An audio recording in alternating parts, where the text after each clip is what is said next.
Hey, good morning, guys. It's Tuesday. Well, by the time you get this video, it's not good morning, it's good afternoon. Hey, I hope you guys have continued to read the book, 7 Ways to Be Her Hero. Awesome book. I hope that all of you guys are getting challenged as much as I am. Chapter 4. Wow. Actions say what is powerful. This is, again, I'm getting myself convicted on this because it's something I don't do. But I want us to go back a little bit, guys. Remember when you were dating your wife and you would call her on the phone and it'd be, I don't know, 1 or 2 o'clock in the morning and you couldn't stop talking to her. And it got to the point where maybe perhaps you were like, okay, good night. And she'd say good night. And then you're like, you hang up. No, you hang up. No, you hang up. And you go for about 15, 20 minutes of you hang ups until finally someone hangs up. But remember those conversations that you used to have and how she took your breath away and how much you told her that you loved her and how beautiful she was. Let me ask you this. When's the last time that you sat down maybe in bed, in the couch, and next thing you knew, it was 2 o'clock in the morning because you were just talking and time just flew by? See, I can't remember the last time that happened other than when we were dating with April and I. And so again, it's just like, wow, where did all that go? Now I know chaos happens in our lives, work, kids, life happens, and I get that. But at the same time, as we read this chapter, there's a deep longing in our wife's spirit to be encouraged, to be told those words of encouragement. And I love what Doug Field says here on page 51, right about towards the bottom half of it. It says, guys, this isn't a good thing. When our wives sense their need for love, communication, and emotional intimacy are going unmet, the results are ugly. Wives withdraw from their husband. Wives build low resentment against their husband. Wives grow bitter towards their husband. Wives lose sexual interest in their husband. Wives begin to lose respect for their husband. Wives will look elsewhere to have these needs met. Let me ask you this, guys. Do you feel like your wife doesn't respect you? Do you feel like, hey, your wife's not interested in having sex with you? Do you feel your wife is bitter towards you? If you answered yes to any of those, or you feel your wife withdrawn from you, if you answered yes to any of those, then maybe you need to start building her up. As Doug suggests here, that maybe we haven't been complimenting her enough. Maybe, we've been sarcastic most of the time. Anything that comes out of this is nothing but cutting her up. Guys, I want to challenge you that instead of cutting her up with your words, that you will lift her spirits, that you will tell her how beautiful she is, that you would tell her how proud of you are of her, that you would tell her what an awesome wife she is, what an awesome friend, what an awesome mom, what an awesome whatever. But I want to challenge you that you would begin to do that and that you start today. Not tomorrow, but that you start today. Whether it be to write her a note or whether it be that you send her a text. We have this technology that we can use. Send her a text.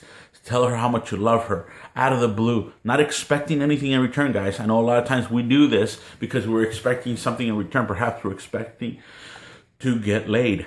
I mean, let's just call it what it is. You're expecting to have sex, and so you say things to get something in return. Let's do something without expecting anything in return at all. Let's just move right along here.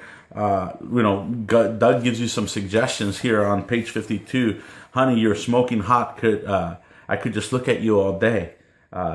You have amazing ideas. I love how your mind works.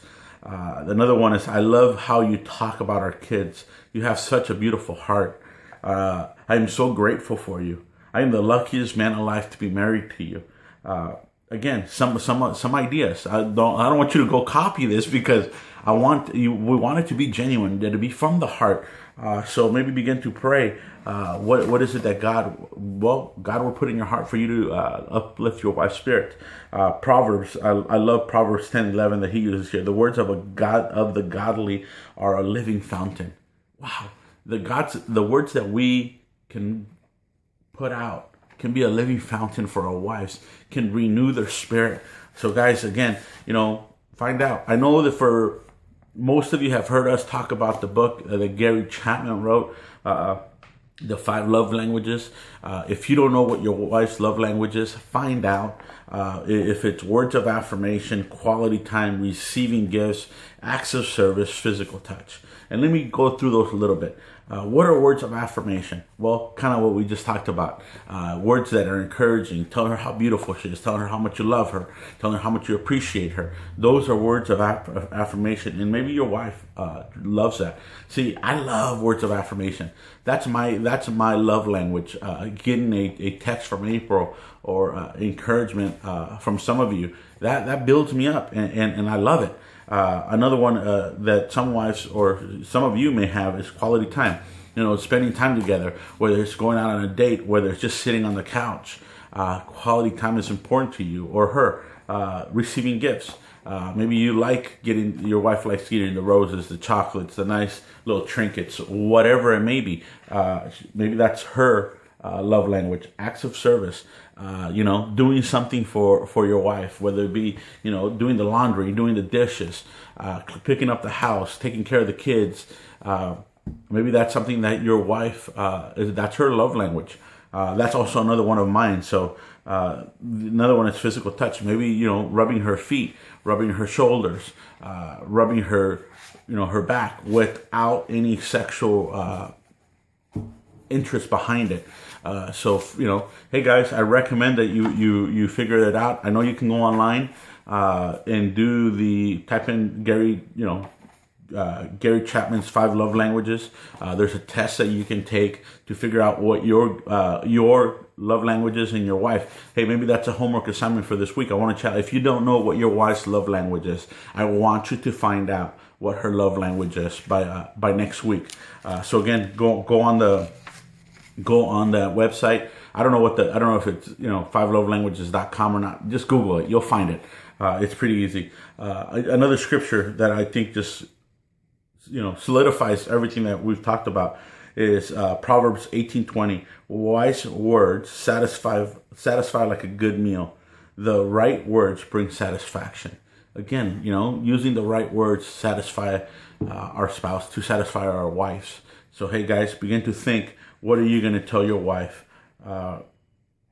Again, there's so many things in this book that he goes through, and I really recommend that you go through them, guys, and start asking, how can you uplift your wife's spirit? How can you speak truth into her life? See, a lot of times we want to be so critical and so negative about our wife, and then we wonder why our wife doesn't listen to us or doesn't value what we say. It's because all we do is basically nag. We think that our wives are the only ones that nag. Well, sometimes, guys, we can nag too. So I want to challenge you that you would begin to speak truth into your wife's life, and that you begin to tell her how much you love her, how beautiful she is, how much you appreciate everything she does. Uplift her spirit, guys. Do it. Here's what I would challenge. Let's do it for 30 days. I'm taking this challenge. 30 days. Let's call it 30 days. Words of affirmation. Words that build her up. Let's do it, guys. For the next 30 days, every day, send your wife a text, write her a note, or tell her. And then I want to hear from all of you at the end of these 30 days. So here's another cool idea. My phone. I was looking for my phone. But what I was going to say, guys, is set a reminder on your phone, Android, whatever you have. Set a reminder every morning or every night. Words of affirmation. Just write words of affirmation. And the challenge to you is that you would remember to say those words of affirmation to your wife. So you can't say, oh, I forgot today. Because we have technology. Let's use technology to our advantage. Technology can be good. So set a reminder on your phone. Again, I'm going to do that as well. I'm going to do it starting today. As soon as I'm done recording this, I'm going to send my wife a text. So I want to challenge all of you guys to do the same thing. Tell your wife how much you appreciate her. Tell her how much you love her. All right, guys? That's the challenge for this week, for this month. So, what's the date today? August 15? Yes, August 15. So August 15 will be, and I don't want it to be the last time you do it, so you only did it for 30 days. But they say that it takes 30 days to build a habit. So after 30 days, it should be a habit for us. So let's get on it, guys. Words of affirmation. Tell your wife how beautiful she is. Tell her how much you love her, how much you appreciate her, what a great mom she is, what a great cook she is. Whatever comes to you guys, let's build them up. All right, guys? Hey, guys, I hope you guys are enjoying this channel. I know that, 20 or 30 of you are viewing them. Hey, get the word out. Pass this along to friends. And let them know, hey, they can watch. If you know another husband, hey, they don't have to be part of Married for Life or part of Not Avenue. This is for husbands. If they're married, send them the link. Hey, guys, also, just a reminder, this Saturday at noon, we will be at Irvine Regional Park for our Married for Life picnic. Love to see all of you there. Come hang out, fellowship, have fun, laugh, all that good stuff. We'd love for all of you to come take part on that. I'll be there. I missed the beach one, but I'll be at this one.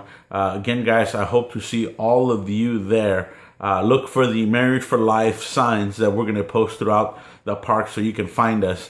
Again, I hope to see all of you guys there. Hey, take care. Remember, build memories this summer. Build memories with your wife. Build memories with your kids. Do something fun. Do something creative. Do something different. And don't break the bank while you're doing it, because there's a ton of good stuff to do out there for free. Hey, guys, remember, build long-lasting memories. We will see you guys next week.